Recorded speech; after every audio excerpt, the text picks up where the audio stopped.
Okay, Chapter 10 is focusing on the United States government under the new U.S. Constitution. So we're looking from 1789 to about 1800.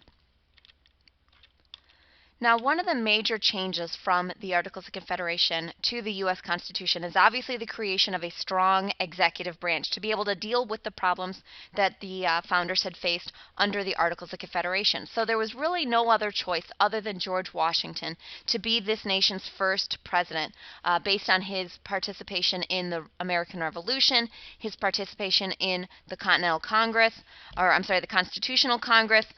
George Washington was unanimously elected in 1789 by the Electoral College.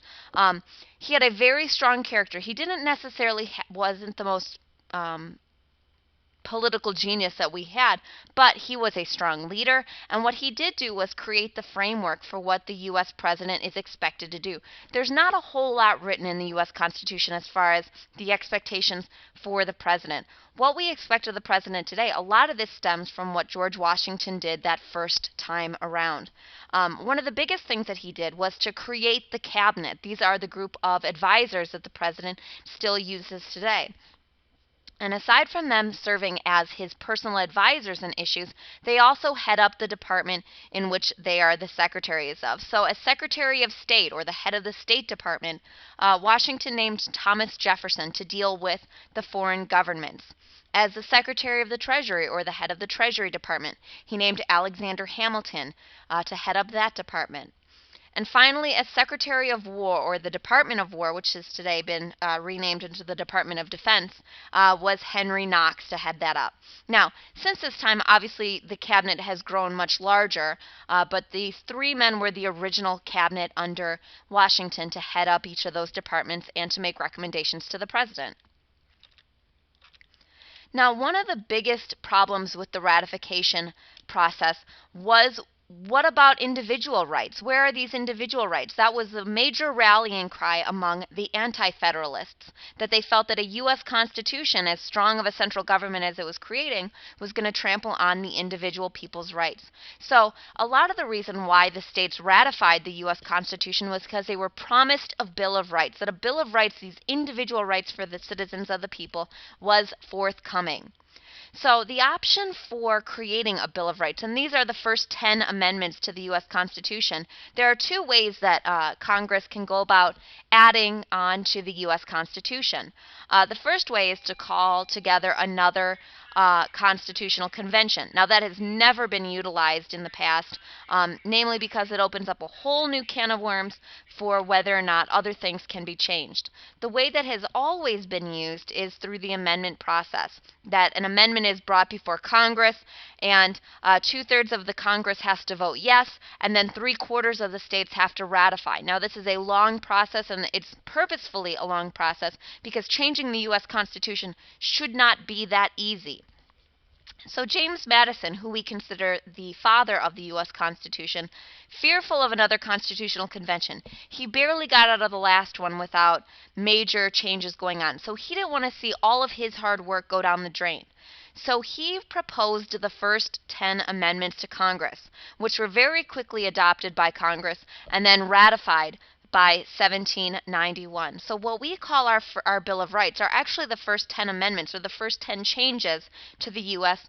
Constitution that ensure citizen and state rights. Now, another major area that had to be focused on was the judicial branch. Now, by the end of the Constitutional Convention, the Founding Fathers were kind of done with dealing with writing the branches and determining specifics that each of the branches were going to do. So the judicial branch kind of got left off to the last part. There's very little written about the judicial branch or the court system in the U.S. Constitution. They were kind of relying on the first Congress to really hash out what the court system was going to look like. So the first Congress that was elected really focused on determining what this judicial branch should look like. And one of the most important pieces of legislation that they passed was the Judiciary Act of 1789. This essentially created the federal court system. So there's obviously a Supreme Court as defined by the U.S. Constitution. But the Judiciary Act outlined what the underlying or the sub-courts were going to look like. So this created the federal court system at a district level and then also at a court of appeals level. organizing the system between a district to the Court of Appeals, also known as circuit courts, and then finally the Supreme Court at the head. The Judiciary Act also organized what the Supreme Court would look like. At that time, naming 1 Chief Justice and 5 Associate Justices. This has since changed since that time. And they also established the office of the Attorney General, which is the U.S.'s lawyer. This today is a cabinet-level position. But the Judiciary Act did a whole lot in terms of organizing what the court system was going to look like, creating district courts, courts of appeals, and then finally organizing the Supreme Court. And as the first Chief Justice of the Supreme Court was John Jay. He did not serve very long. We will see other Supreme Court justices come in the future. Now, before we can even look at any of the new stuff that's going to encounter the new U.S. government, we have to take a look at the formation of political parties, or what they called factions at the time.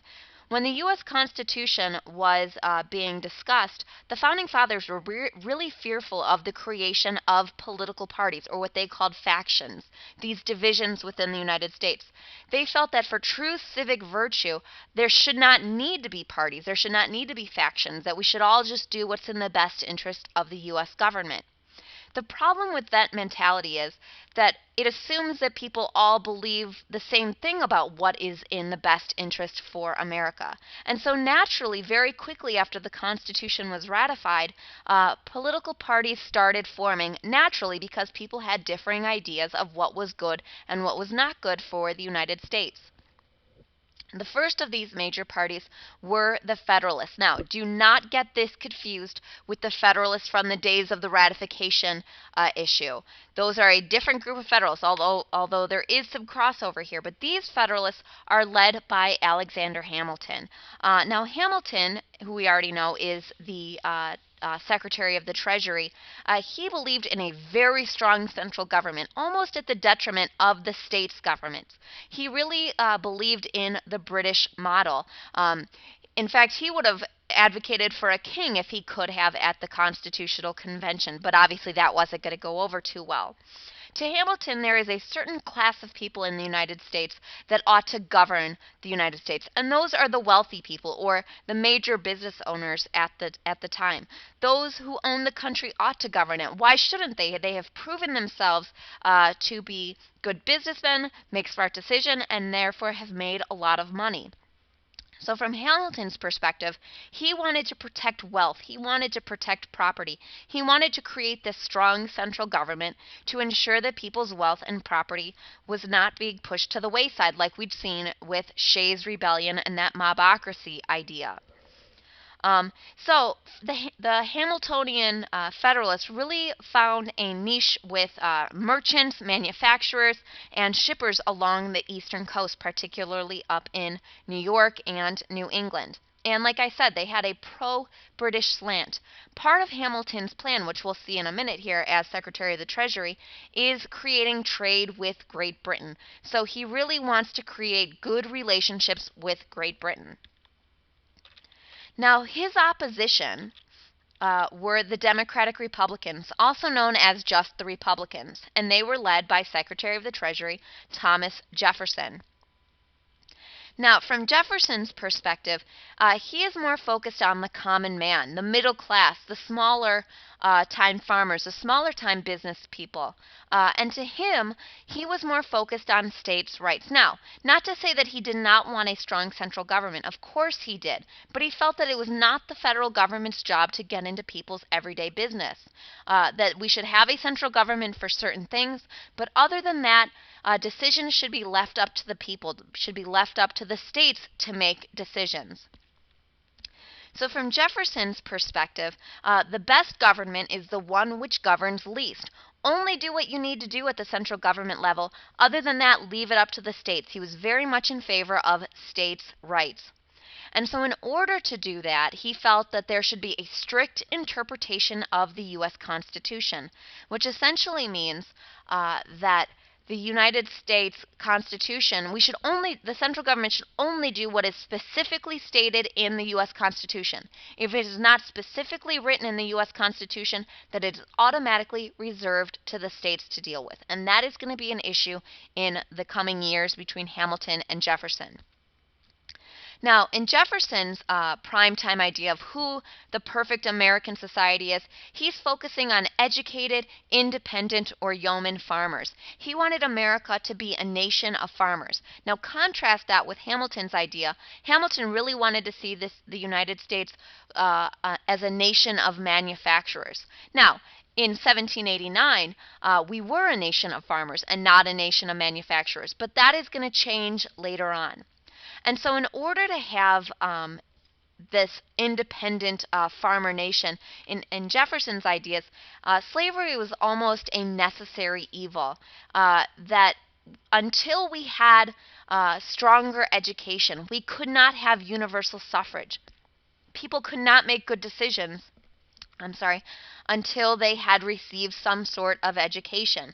And in order to ensure that the nation continued to grow, we needed to have this cheap labor source available. So to Jefferson, and he owned slaves himself, but to him, slavery was a necessary evil. Also, from Jefferson's perspectives, newspapers were almost the fourth branch of the U.S. government, that he felt that a strong newspaper would ensure that the government stayed on its toes, that the government did what it was supposed to do, simply because it couldn't get away with anything if newspapers were printing about this tyranny that was potentially going on. So there's the division between the Federalists and the Democratic Republicans. All right, and here you see the father of the country, George Washington, and to the left, Thomas Jefferson, and to the right, Alexander Hamilton. Now let's take a look at Alexander Hamilton and his plan as Secretary of the Treasury. As we've already talked about, the nation is in shambles economically speaking. Massive, massive inflation. The money is nearly worthless. No international credit. But from Hamilton's perspective, he felt that he could create a powerful nation. And the way to create a powerful nation was by restoring public confidence. People needed to start backing the United States to really believe that the United States was going to succeed.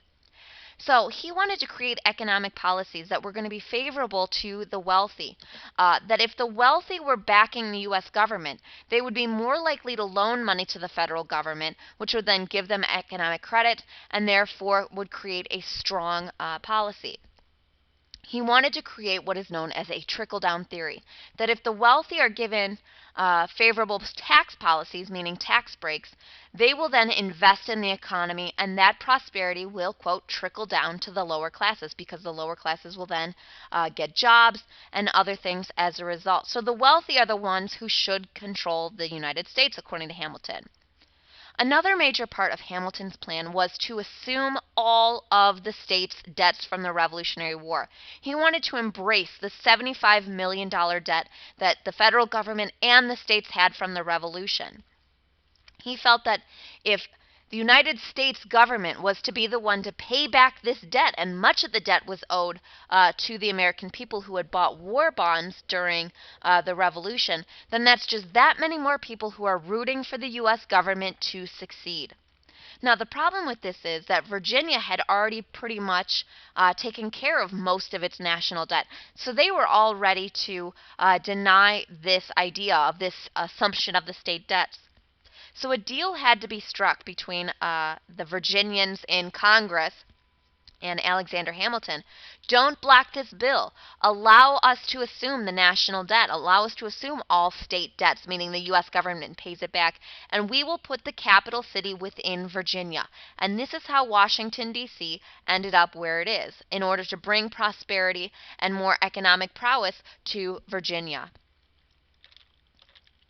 Now, once he has achieved this $75 million debt, Alexander Hamilton went to work. He felt this was the national blessing, that this is how he's going to get people to back the U.S. government. And his primary focus for paying off this debt is through customs duties, or tariffs. He wanted to charge high tariffs in order to pay off this debt. As a side note, Hamilton also wanted to create a strong manufacturing class within the United States, which has yet to happen. So the way to protect American business is also through a tariff. That if we charge outside countries a tariff to import their goods into the United States, they have to pass that tax on through the price of their good, and thus people are more likely to buy American-made products. So it's almost two-part, to raise money in order to pay off the debt, but to also protect American manufacturing. The other part of his plan for paying off this debt, aside from charging tariffs, those taxes on imported goods, is also to charge an excise tax. This is a tax on domestic goods. So, one example of this excise tax was a tax that was put on whiskey in 1791, that American whiskey manufacturers now had to pay a tax, and that's going to be important in a minute.